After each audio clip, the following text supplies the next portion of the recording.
Welcome to another episode of OG55. In this video, we are joined by the one, the only Mr. King Park is in the house today. We are reacting to a Hey Bricky video all about Star Tours. We're going to talk about it, dip into Star Wars in the parks. It's been a big topic lately, actually, with the new projection show and Luke Skywalker and all that stuff. So we're going to react to the video, talk about it. I also got the Italiano with me today up next on OG55.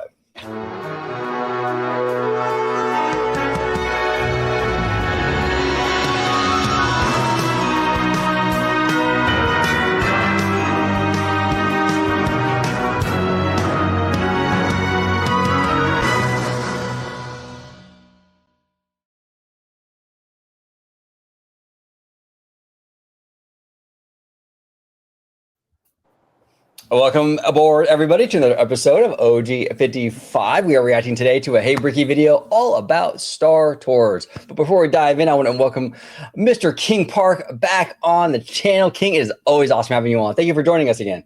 Thank you for inviting me. Thank you so much. Like, I watch you all the time, so I'm like, it just feels good to be able to give my feedback now on the channel. I'm really excited. Yeah, absolutely. We love having you on. If you could remind everybody where they can find you on social media, and I will also be linking it in the description down below. Sweet. You all can find me on Instagram, Threads, Facebook at Mr. King Park. There he is. Make sure you check out King on Instagram. All of the socials will be down below, so make sure you show a lot of love. And again, King, thank you so much for coming on and joining us today. Appreciate you. And the Italiano is back with his chest hair. How you doing, George? Doing good. Always awesome to come back on, deep dive talk, some Disney parks and studios and everything, and love doing these reaction videos. And yeah, thank you, Mr. King Park for joining us today. It's going to be a great show. Yeah, absolutely. All right, let's dive right in. We got Mr. Hey Bricky, friend of the channel. Awesome content creator. Make sure you smash that like button for Bricky. Make sure you subscribe. This is the end of Star Tours. Here's what we know. So we're going to play the video. And King, if there's any part in the video that you're like, hey, I have something to say about that, just let me know. I'll pause it and we'll kind of talk about it and break it down. Sweet. Let's do it. Let's do it. Let's rock and roll. Ask you, I have a question for you. With Smuggler's Run changing next summer, giving you the availability to go on different Star Wars adventures, giving Millennium Falcon the same competitive edge over Star Tours, does that put Smuggler's Run in a position to not one day too far away replace Star Tours? Today we're going to break down what is the future for Smuggler's Run and how does that affect the long-term future. I just have to say, I know it's kind of early to pause already, but I just have to say, like, I want to get like a good shot here, but like Galaxy's Edge, it definitely has its flaws. You know what I'm saying? There's definitely issues, but I mean, one of those issues are definitely not the aesthetics. I mean, this land is absolutely stunning. The way it looks is absolutely incredible. The scale, the scope, it's just, I think the Imagineers did a beautiful job on just designing this with the Falcon and the rock work, and looks really, really cool. I love it. The long-term future for Star Tours. I know this one's not going to make a lot of you happy, but let's break it down. Hey friends, before we get started with today's video, make sure you subscribe to Hey Bricky. Next week, we're discovering Disneyland's abandoned police department, and I know you don't want to miss out. Subscribe today to Hey Bricky. I appreciate it. Now let's get started with today's adventure. Star Tours is the beginning of Disney collabing with Star Wars and, at the time, George Lucas. When it showed up in 1987, it was an instant fan favorite. Two entertainment powerhouses were officially working together. It was also the Disneyland Resort's first ever motion. You go back to where it shows the Star Wars sign and everything. So I just have to debunk something right now. When people say that, back in the day that Disneyland was never crowded, it was never shoulder to shoulder.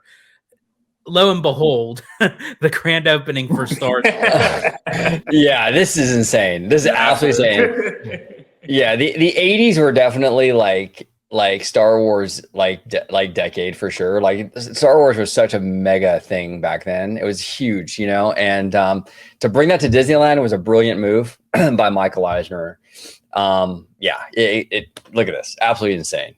Absolutely insane. And really kind of a match made in heaven, in my opinion, because I really do believe Star Wars in general does have a lot of that Disney DNA to it, where it's like it's a galaxy far, far away, Right. long time ago. It kind of reads like a fairy tale in a lot of ways, like a galactic storybook. I think it plays really well to Disney in a lot of ways. I'm We're sorry, I stand officially corrected. working.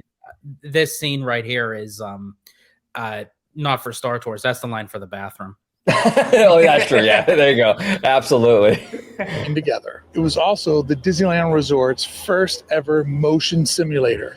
This was the first time that Disney fans would get to interact with video screen technology to take them on adventures that still sets just couldn't quite deliver. And a benefit of this technology is it allowed Disney to add in scenes from recent Star Wars films and recently even Disney Plus series. Essentially, fans would trade off amazing real-world sets like what we see in Pirates of the Caribbean for the screens that would be able to be adaptive to new adventures. And the cool thing about the screens, and I know a lot of fans don't like the screens, and I get it. And I'm not against screens. I feel like they're one more tool in the toolbox that Imagineers can kind of play with, right? I mean, obviously, you don't want to overdo anything, right? So with some balance, I think screens definitely have a place in the theme park industry for sure.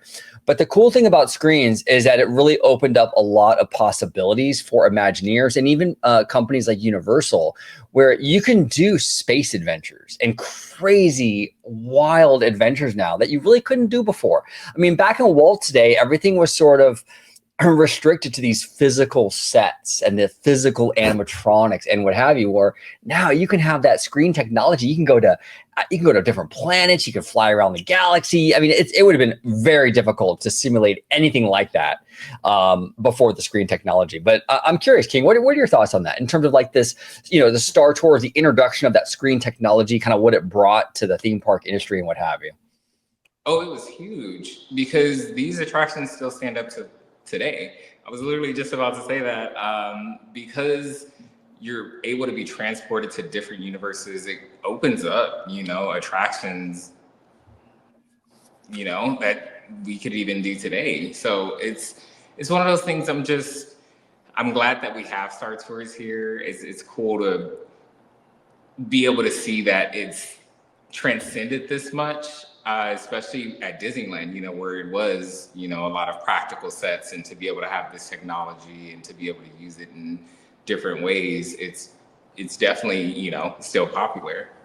Yeah. Oh, 100%. Yeah. Star Tours is still very, very popular, and it's crazy that it's like how realistic a lot of it feels. Like when you do the light speed and all that, like it's crazy how you really do feel like the G-force hit you.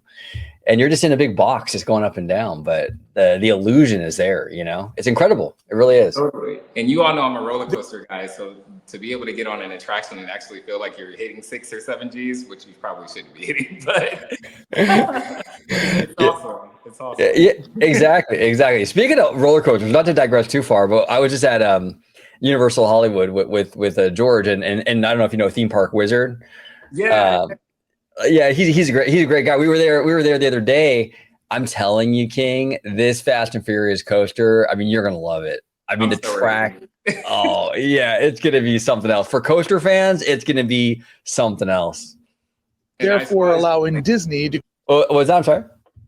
It's super massive too. Like the track is just insane. It's like photos and videos just don't do it justice.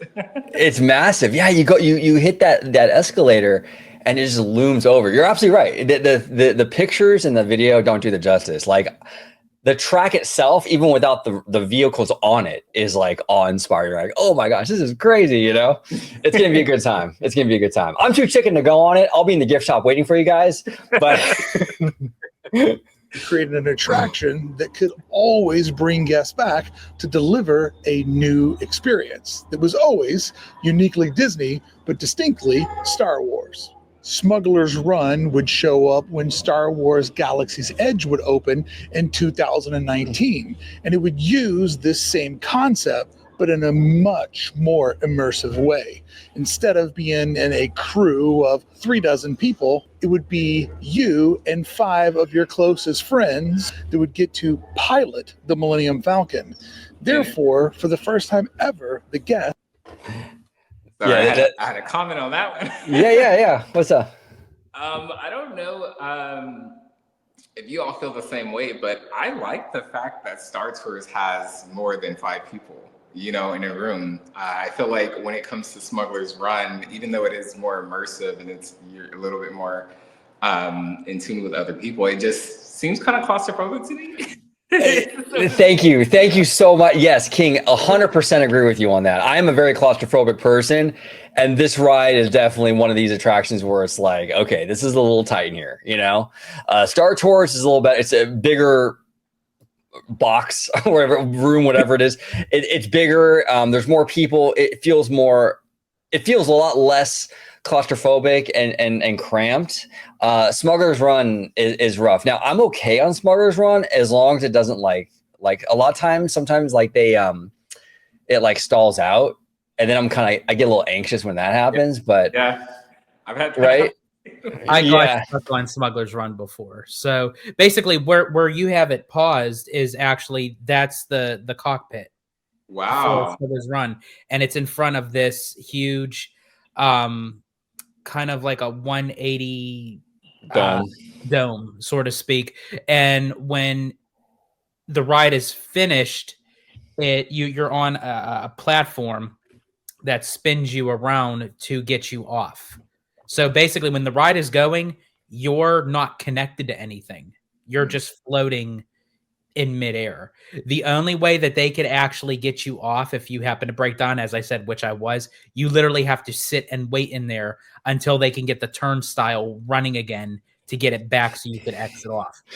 Also, too, I have to respectfully disagree with Bricky. He mentioned you and 5 of your closest friends. That's not always the case. It could also be you and 5 strangers, which if you end up with, and I'm sorry, folks, forgive me for saying this, but this is why another reason why you shouldn't take kids to Disney is because you have 2 little ones that are in the pilot seat. You know that your experience is going to be in the shitter because they bang into everything. You can't watch it. You can't see it. And it's like, I'm sorry, like, and I'm just digressing, and that's fine. Like if the kids want to, pilot the Millennium Falcon, just don't do it when I'm on there. So. Yeah. Well, no, I actually like when kids pilot. I think it's kind of fun. It's a bumpy ride for sure, but I mean, as a kid, that's got to be such an experience for them. I mean, Cloud Nine. They could wait till they're an adult. Was put in control of their Star Wars adventure. But the one part that Smuggler's Run didn't quite get right is that it only had one adventure, and it was a video game based ride. Right. You're flying around on a smuggler's mission, and to be honest, it just didn't have the same narrative or sort of edge that Star Tours had always provided. But I think that is getting ready to change.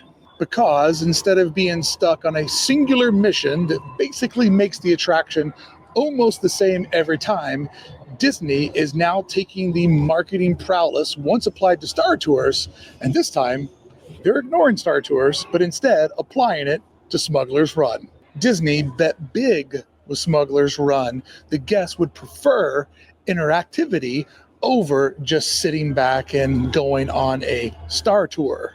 However, the thing that Star Tours has always had over Millennium Falcon Smuggler's Run is that the sequences were randomized. So you never really knew what adventure you were going on.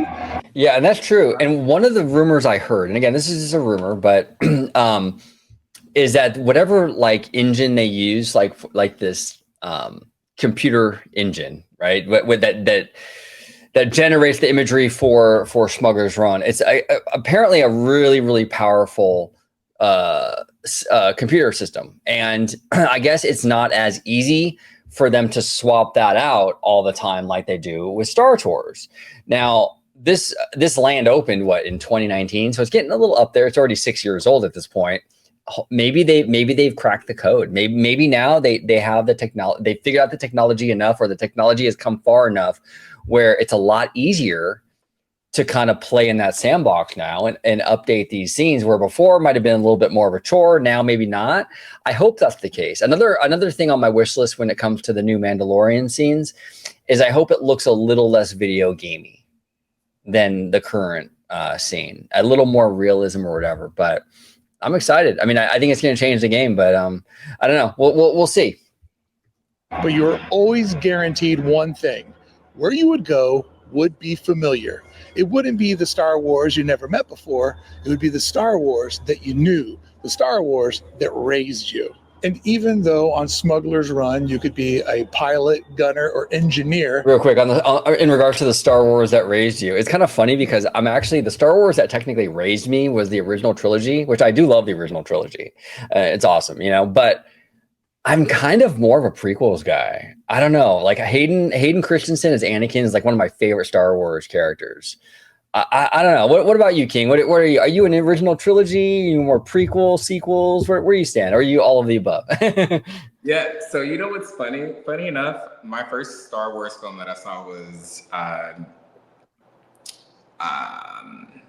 like blanking on it because I literally just watched all these Star Wars movies on a plane. So I kind of went back and then I found the order to watch them. But it was the prequel before A New Hope. The new one that came out. Okay. So Revenge of the Sith? Not Revenge of the Sith.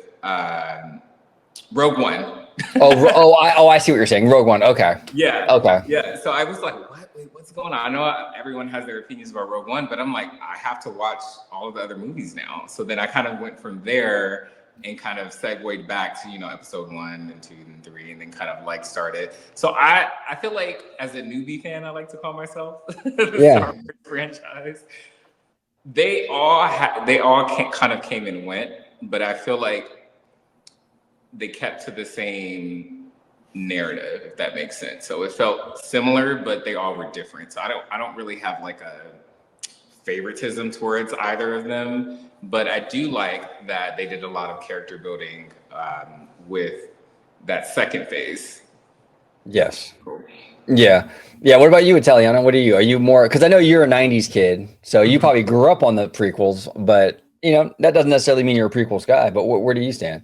So growing up in the 90s, I watched a lot of the originals. At the end of the 90s, like from 99 to 2005, my preteens going into my teenage years, that's when the hype was for the prequels. And that's where, so basically I basically found myself in the era of Star Wars, depending on what was already the hype of it. So in the early 90s, I was into the originals. My preteens into teenage years, I was into the prequels. And then of course, into my adult years, I watched a lot of the sequels, which I mean, were not horrible, but I think there was just a lot of clashing of ideas and a lot of swapping out with the directors and writers and everything. It just got lost in translation for me, but they're still decent and connected with the prequels and the originals. My issue, I think, bigger than what we see on the screen with the sequels is what they essentially did in the theme parks. It was just heavily into the sequels. It was the sequels with everything. It was with the rides. It was with the lands. It was with that damn galactic star cruiser that I can't stand. It was no matter what, it was it always incorporated Rey and Kylo Ren. For the short amount of people that went on the galactic star cruiser, Kylo Ren took over the ship. Okay, so then you land for one day to go into Batuu and you ride Rise of the Resistance. Oh, guess what? You get kidnapped again by Kylo Ren. No matter where you go, you get kidnapped by Kylo Ren. Yeah, and that's why it's smart that they are diversifying with the eras, right? So we're getting Mando and Grogu, which is like post Return of the Jedi, right? And we're gonna get I mean, and they've dabbled. They've had Boba Fett in the land. We got the Filoni verse with like, you know, Hondo and all that, and we also have some sequel stuff. But now we're even getting original trilogy stuff with like Luke Skywalker, you know, in the land. So it's good they're diversifying. It really is. Star Wars is such a generational franchise that you have so many decades of fans, and it's good to just have everybody's era kind of included, you know what I'm saying? So if you're into the prequels, we got that for you. If you're in sequels, we got that for you. You're in the original trilogy, we got that for you. So it's smart that they're definitely mixing it up. I'm with you on that, George, because I don't hate the sequels at all, but I just want a little more variety too, you know? Yeah. Yay, engineer.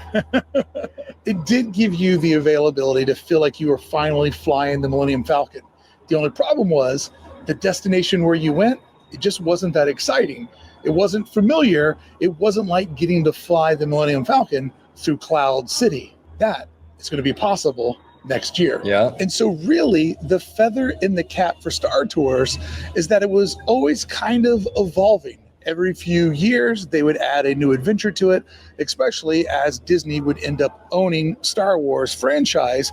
They would use it as a marketing machine to take you into areas that we would see in Force Awakens and other movies that don't make fans happy. And then last year, we saw Star Tours up its marketing game when first time ever, it would feature characters from Disney Plus series, Ahsoka, Mandalorian, and Andor, making it now truly able to market the big screen, but most importantly, align with Disney's streaming service. But there was only one problem with this promotion.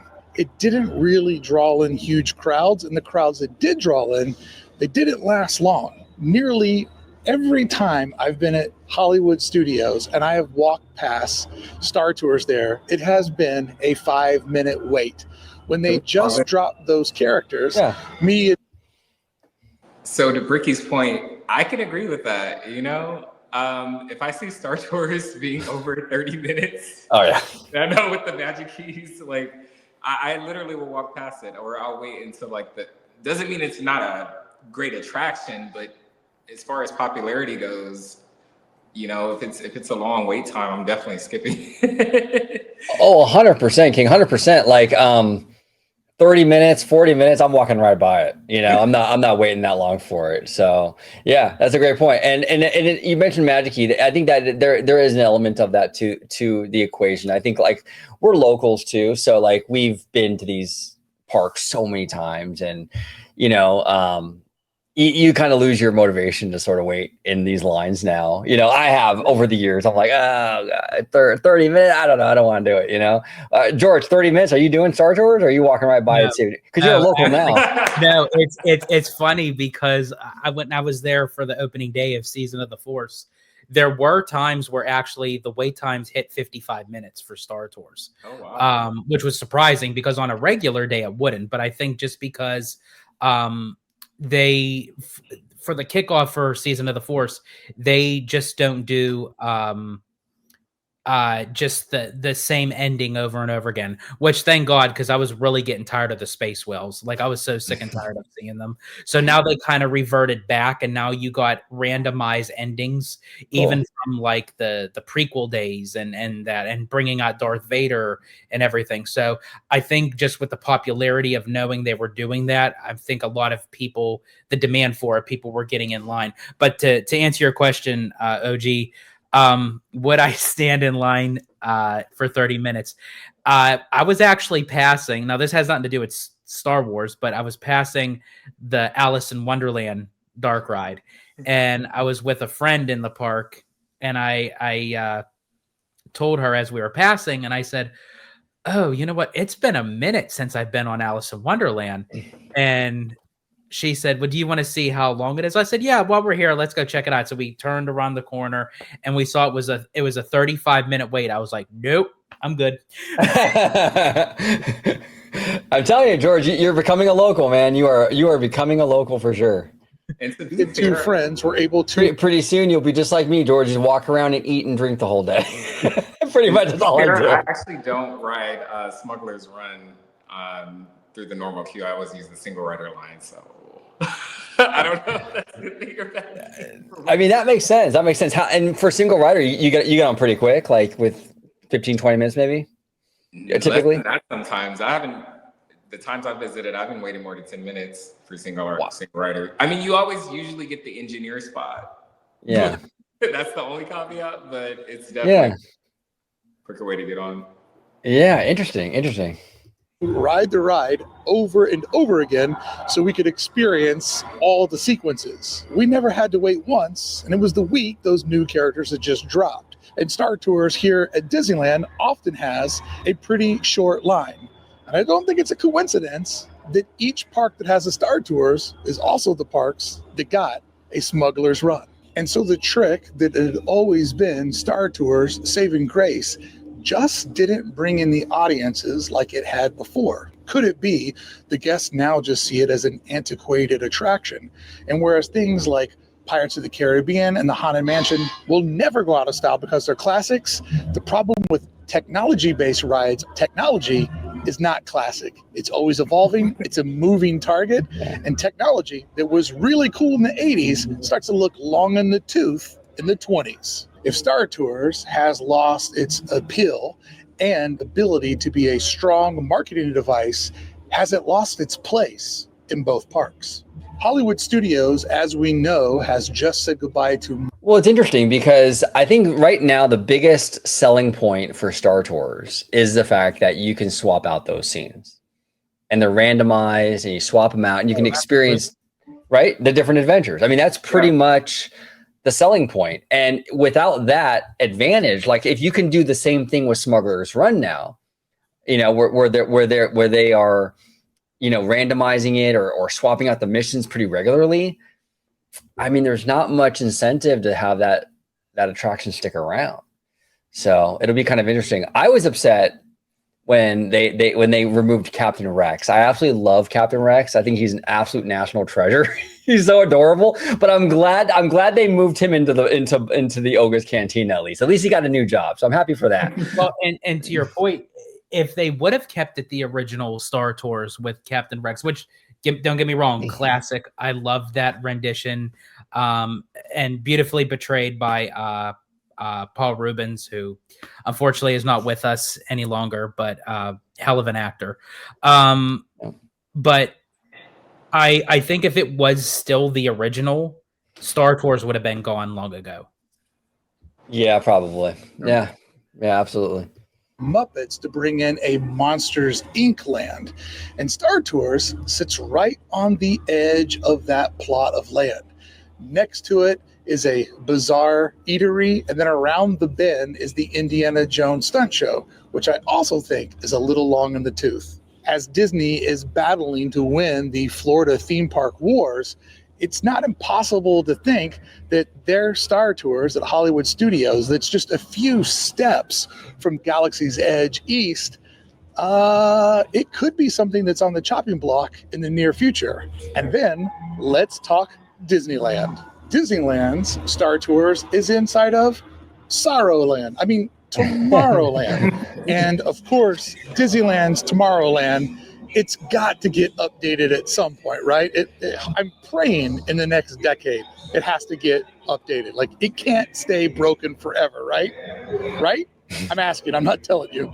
So could expanding the role of Smuggler's Run to have it be a part of the Mandalorian promotion for the Mandalorian movie that'll come out next summer, is this a move to take everything that made Star Tours special, move it to Smuggler's Run, which I'm going to say, for a brand new attraction and a state-of-the-art land, doesn't always have the most consistent ride time.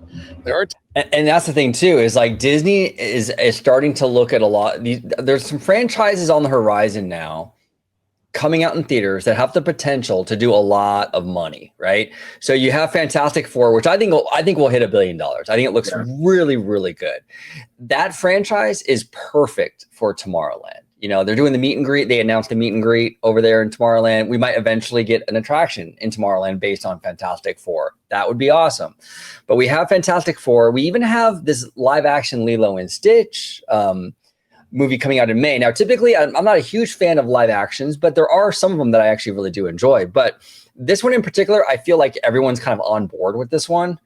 And Lilo and Stitch is a very interesting franchise because you can go in two totally different directions with this franchise. You can go the very island, Hawaii, Polynesian kind of energy with an attraction, kind of go the more Lilo side of the franchise, and you can do like an Adventureland kind of thing, or you can lean into the Stitch like space stuff, you know. So it has both tracks that they can kind of work with. I mean, assuming this Lilo and Stitch live action does really, really well, Disney might want to revisit that character maybe for Tomorrowland.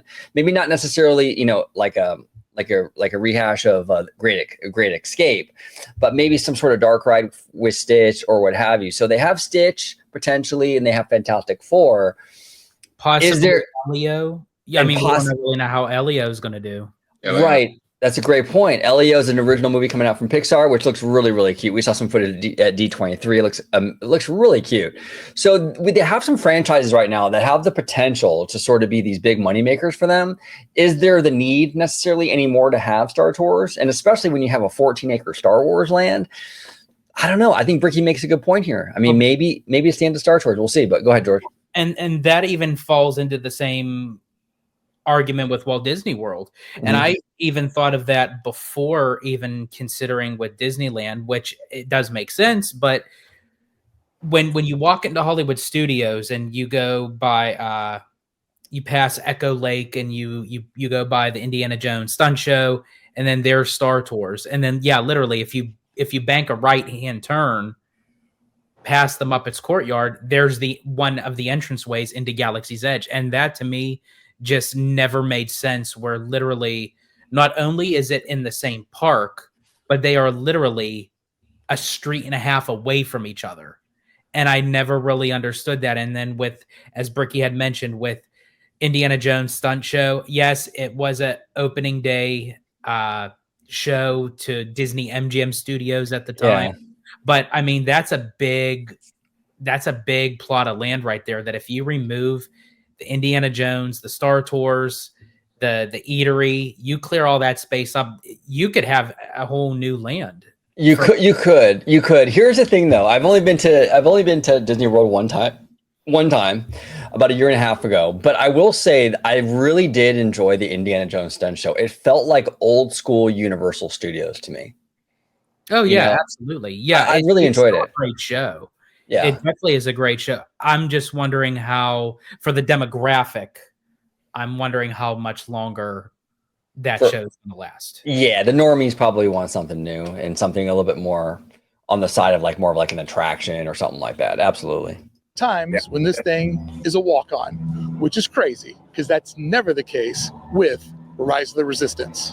I have been here many of nights where the cast members are begging people to ride the ride. Star Tours was never like that after opening. So if Smuggler's Run becomes the home to Disney trying to market Star Wars in their theme parks, because Rise of the Resistance is very much stuck in its moment in time. But Smuggler's Run has the availability and ability to become nearly any adventure they want guests to be able to take inside of Galaxy's Edge. And with its interactive nature, to not only experience the latest TV series or movie, even better, live their own adventure with stories and characters familiar to them. It's cool. Like, this thing is going to be maxed out when people know that flying this means getting to fly alongside Mandalorian and Grogu. It's going to absolutely make the popularity of this. I mean, this little guy right here, Grogu. I mean, even people who don't like Star Wars love this little guy. Grandmas love Grogu. Like, how do you not love that little face? You know, it's adorable. So it's going to be hugely popular. Of course, they would enjoy something that kind of resembles them. Yeah, he's a cutie patootie. A little squishy face. Like the attraction storylines a little bit more fleshed out is going to be a big hit, you know, versus just kind of going in and, you know, we got to save the Calaxium and, you know, but to be able to travel to different worlds, I think that's going to really do justice to Smuggler's Run and make it more popular too.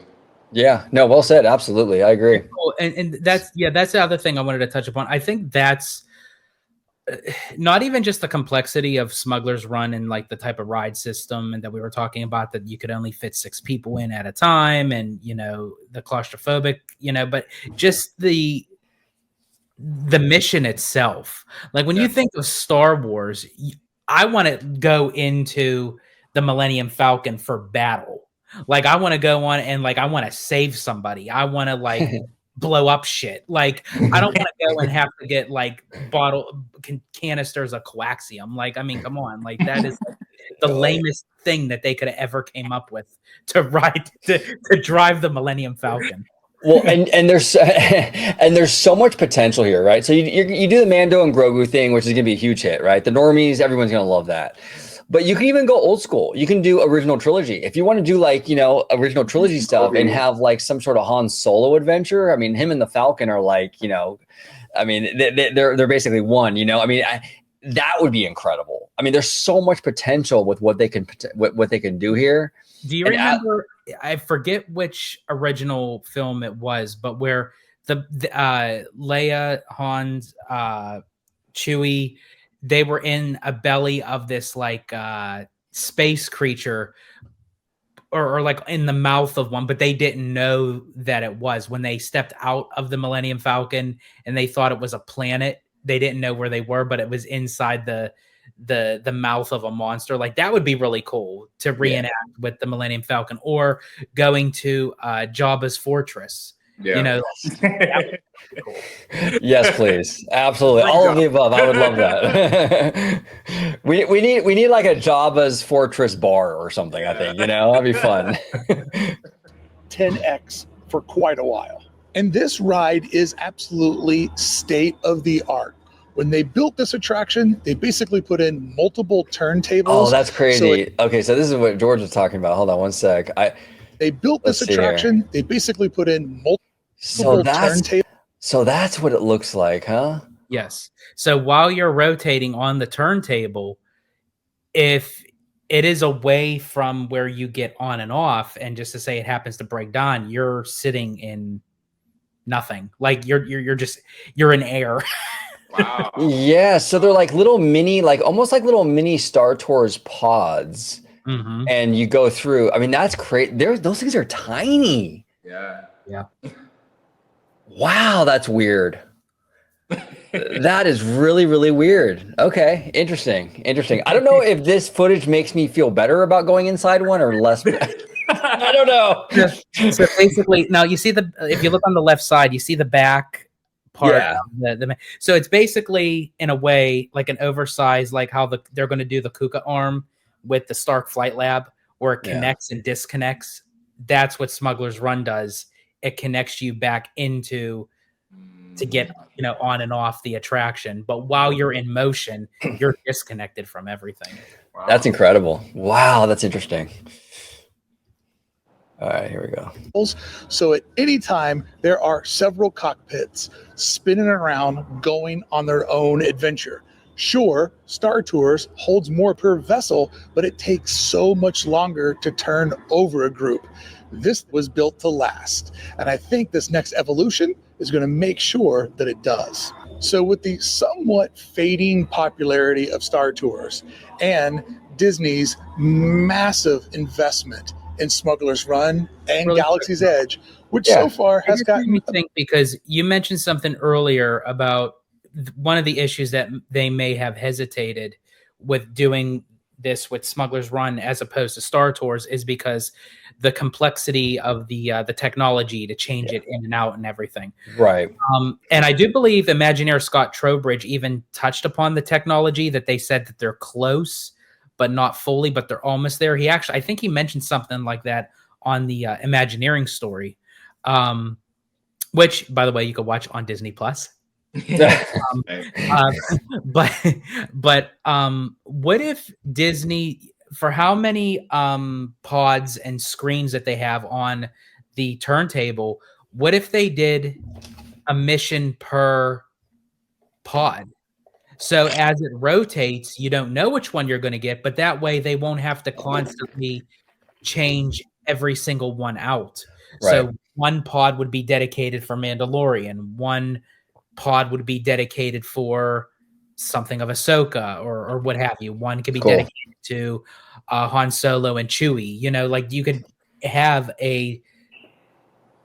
various different missions, but depending on which pod you get, that's where you win. Sorry, you said Chewy.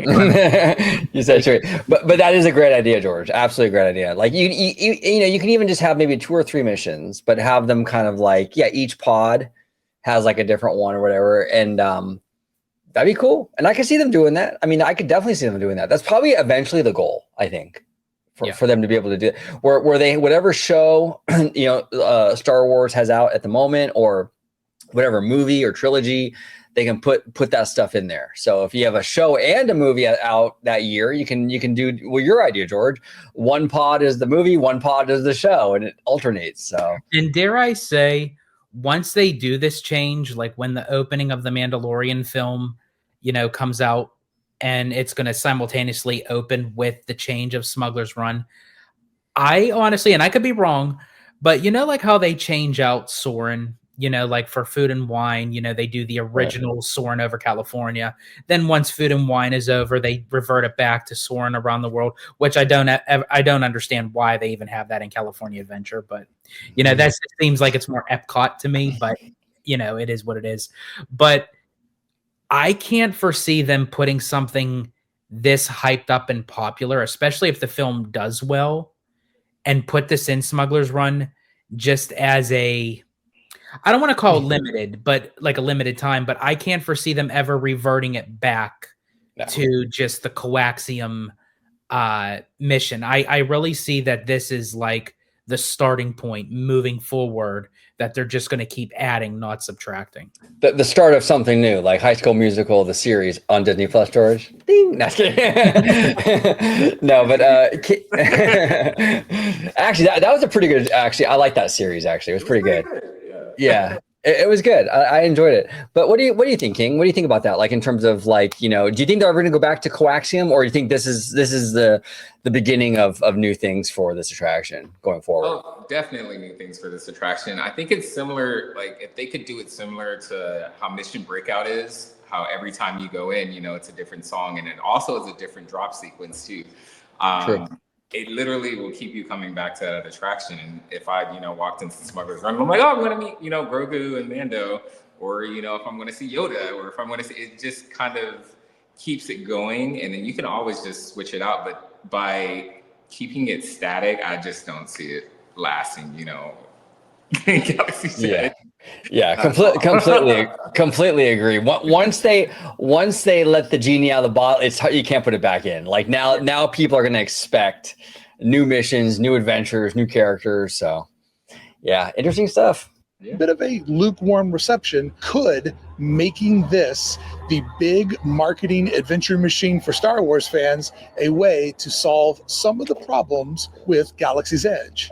And I'll take it a step further. Was this always part of the plan, that after a few years, they would start to use this as a marketing machine? And they would start to do it when they knew that on the horizon, replacing Star Tours at Disney's Hollywood Studios and here at home at Disneyland was going to be something that they were going to be doing in the next decade. But yeah, because I do remember like the lead up to the opening of this land, they did mention that.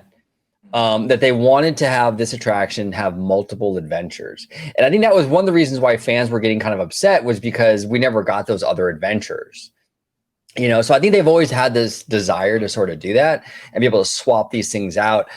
I just think that I think the technology though was too cumbersome. Like it was hard for them to update this attraction, or harder than it was Star Tours. So they just kind of like put it on the back burner and they did Star Tours. And now they probably have figured it out. It's probably gotten to a point where they can swap it and it's easier. And they're looking at this going, okay, this is the thing now. This is what we're going to use. And Star Tours is probably, I mean, honestly, Bricky makes a good case. I mean, it's probably not long on this earth. You know, and they're probably going to get rid of that whenever they redo our Tomorrowland, and this will be the new home for all these randomized Star Wars adventures. So it does make sense, because I mean, if you look at both ends of the spectrum, that all the points that Bricky had said, and then everything we were talking about, in the case of Disneyland, Tomorrowland, it, needs a refurb, not necessarily, take out all the rides and everything, but the land aesthetically needs help. Eventually, they already announced that the Fantastic Four characters are going to do a meet and greet.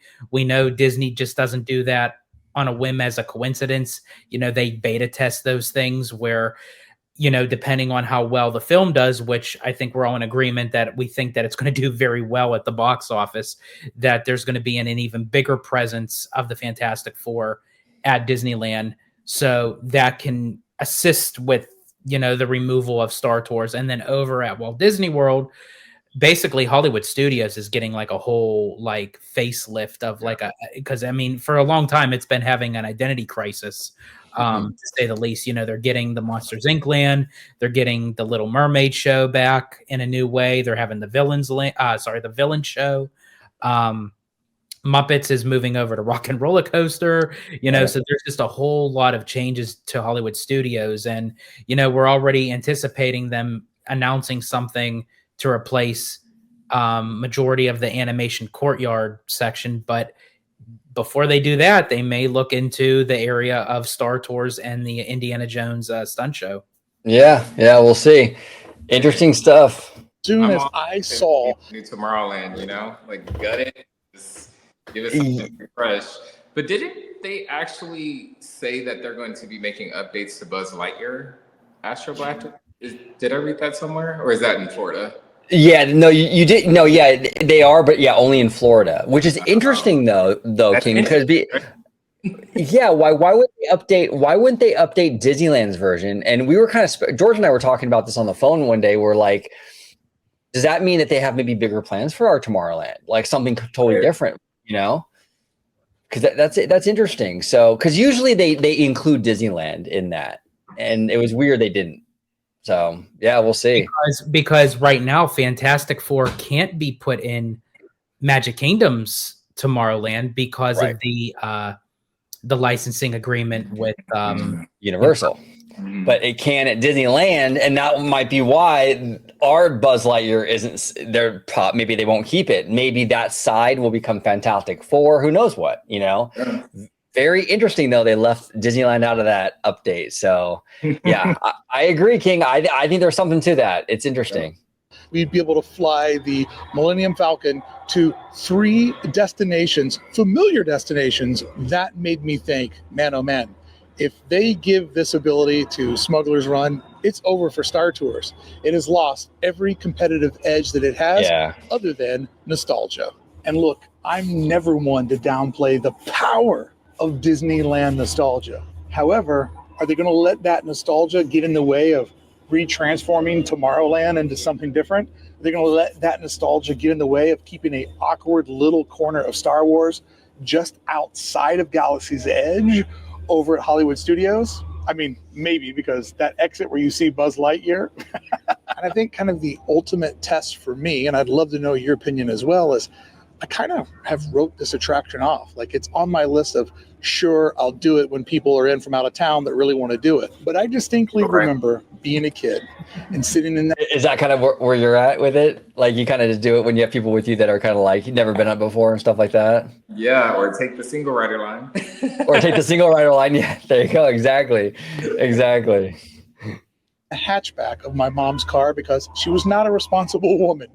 And I remember sitting in that hatchback, looking out the window at the sun setting. And I had just seen Empire Strikes Back for the first time. In my mind, that little bubble that I was looking through was me flying through Cloud City. And you know what? About 40-something years later, I'm going to get a chance to do it. But this time, not in the back of my irresponsible mom's hatchback, but in the cockpit of the Millennium Falcon. That gets me back on this attraction and puts in real nostalgia for me. The movies that raised me, the movies that made me fall in love with Star Wars, are now finally in the place where I celebrate my love for Star Wars. Galaxy's Edge. Now, this transformation isn't going to happen overnight, but it will be happening next summer. And I would love to know, what do you think about this? And most importantly, what is your personal prediction? Like, how will this affect you? I would love to know. Friend, if you made it to the end of the Great video again from Bricky. He does amazing content. Everybody at home, make sure you check him out and give him a subscribe. He's a friend of the channel, does amazing breakdowns. Now, before we go today, I do want to share this video. This is courtesy of Mr. George the Italiano. He was on location, and he got this projection show. What's this called, George? The Shadow or Skywalker? It has a very long title. I was talking to Mondo about it. We just basically call it the Skywalker Saga. Wait, this is in Galaxy's Edge? This is in Galaxy's Edge at Disneyland right now for the Season of the Force. And I won't play the music because it will get copyrighted, but King, I'm telling you, I was blown away watching this. The projection mapping is absolutely gorgeous. They're recreating Naboo here. You can see Anakin and Padme. But what they do with this show is nothing short of just art. I mean, you'll see it goes from Naboo to like the darker scenes and Mustafar. Crazy effects where it looks like pieces of the rocks are just gone and it's hollow, like that, like it's hollowed out. Yeah, I mean, incredible. I mean, I know this is your first time seeing this. What do you think so far? I mean, it's pretty crazy, right? Yeah. So I've always said in Galaxy's Edge, that's the best place to watch fireworks. So I'm not sure if the show has fireworks added into the projection mapping, but I'm like, I'm blown away already just like looking at this. And even they do have a fireworks show. It's just not connected with this. And it kind of is simultaneously. So they had like the fireworks and then they go to the projection show. So they basically had two sets of the same show. They had two fireworks and two of the Skywalker sagas. Now, what I absolutely loved what they did with this is they literally played back the story from the prequels to the originals. Yeah. And they finally showcased that. And OG brought something to my attention, which I noticed it, but I never really focused on it until he brought it to my attention. I was like, oh yeah, that is true. And that is, there is narration to this, that tells the story as you're watching the projections. And the narrator says, like in Disney fairy tale fashion, like when you hear the very beginning of Beauty and the Beast, and you have that once upon a time, you have that real deep storytelling voice, they have that as the story progresses with everything. And I never really focused on that, but when OG brought it to my attention, I was like, oh yeah, wow, that really does go back to quintessential Disney storytelling. It does. It was very once upon a time, that kind of vibe, but which is very Disney. But at the same time, it really worked for the Skywalker story too. Because it, like I said earlier on in the show, where Star Wars is very much like a galactic fairy tale. It's kind of set up that way. Long time ago, galaxy far, far away. So that mix of that Disney feeling kind of works here for this. But I mean, the visual is absolutely breathtaking. I haven't seen it in person yet, and I was getting goosebumps just watching this thing with the John Williams music and how incredible this thing looks. I was like, okay, yes, more of this, please. Just have this go on every night, all night. I'll be happy. I just love that they're integrating a lot of the original stories into Galaxy's Edge, because I feel like that's something that was missing from the land in general. And I think it's definitely it's gonna make it, it's gonna be a place where I feel like I would want to spend more time into, the Wizarding World of Harry Potter, not to bring Universal into this, but going in and being with the classic stories and being able to see the castle and being able to drink a butterbeer. I know we have blue milk here, but that's from the originals, you see? So it's just kind of intertwining and getting all the feels. And I love that, I could go in and be like, hey, let's just go chill in Galaxy's Edge for a little bit. Absolutely. Yeah. Galaxy's Edge, it's a beautiful land aesthetically, but it always, I agree with you. It's always lacked that like heart and soul, or that like Yeah. that character, that kinetic energy and all that. And it's like they just have to put some life in there. And when Right. you have a show like this, you really see the whole thing come alive. You know, that potential is coming out finally, you know? I'm like, And cool, let's do this. and what I'm so glad what Disney did was they did not put a paywall behind this, because the Right. Star Wars nights would be coming up soon. They could have easily, interjected this within the Star Wars night, which would have been cool, especially because, with that being a premium upcharge ticket. But at the same time, that hurts Galaxy's Edge in a way, because if you do everything under a paywall, then the land is never going to get anything outside of a after dark hard ticket event. Oh, yeah, and you want all families to be able to enjoy it without having to pay extra to get the extra thing. It's nice to have, all these families and their kids and everything be able to enjoy this beautiful show together, Well, No, I love it. I absolutely love it. And we got some Darth Vader in here. I mean, a lot of fans were asking for Darth Vader. Maybe one day we'll get a Darth Vader meet and greet. We'll see if that ever happens. Probably eventually. I think they're going in that direction for sure. Yeah. But cool stuff, man. I am blown away by this. I really, really am. So we'll see. Now, George, do you know, is there an end date to this? Do we know? Is this indefinite? As far as I know, no, they may change it. As far as I know, they only were having this for the season of the Force. Okay. I don't know what the end date is. I don't know if it's May 27th. I can't remember what the end date for season of the Force is. Now that's what I've heard. Now with the popularity of this, they may extend it.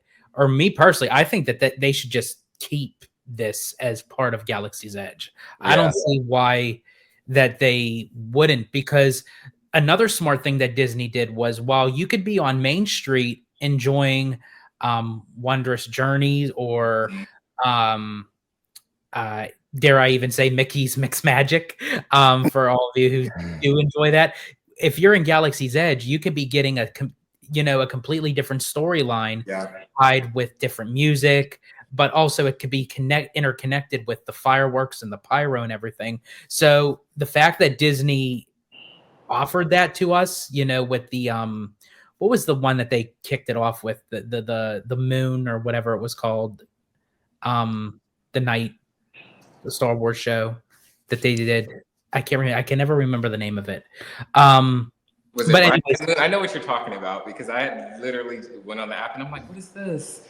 And one of the best shows, like, I just feel like you could feel the fireworks in Galaxy's Edge, and I'm so happy that they kept it for guests, because I believe it was a part of one of those ticketed events at one point.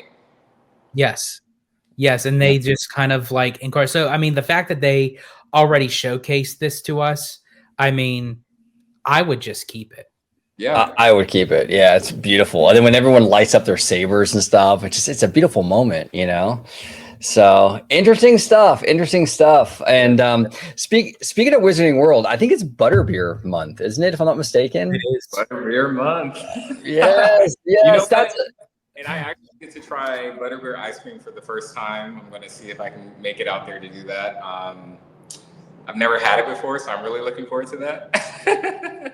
Now they sell that at Wizarding World. I did not know this. Yeah, so there's a couple different types. There's the frozen, there's the hot, there's another like the regular butterbeer, and then you also have like the butter ice cream. Yeah. Oh yeah. Okay, I'm gonna do that next time. I've been going to Universal a lot lately. I went this past weekend. I went 2 weekends before that, and I'm proud. Yes, I've been going. I've been having a good time. Are you in FanFest this year, or? I want to. Yeah, looks like a good time. Back to the Future, great franchise. I think what's very unique about that is they're reenacting scenes from the movie, which you could do anywhere. But I think what is so cool is like they're literally doing it where they shot the movie. That's the cool thing. Exactly. All that history is there, It's awesome. Absolutely awesome. I just have to confirm it's Star Wars Fire of the Rising Moons. Okay. That was the fireworks show over at Galaxy's Edge. That's it. Exactly. That is absolutely it. They love their long names. Yes. They love their long names. But King, it is always a pleasure having you on. We want to have you on again very soon. Talk theme parks, all that good stuff again. If you could just remind everybody where they can find you on social media. Of course, always a pleasure to be here. Again, I'm Mr. King Park. You can find me on Instagram, Facebook, Threads, YouTube. There it is, and I will go ahead, and I'll be linking all the social medias in the description down below. So show some love to Mr. King Park and the Italiano. Where can everybody find you on social media, sir? Absolutely. Beforehand, just two more things. Sure. The night show that we just watched with the projections and everything, that's titled Shadows of Memory, a Skywalker Saga. So again, Disney loves those long titles. And Season of the Force runs through till May 11th. Okay. Disney, if you're watching, make it like May 11th of like 2075. Let's just keep it going. Keep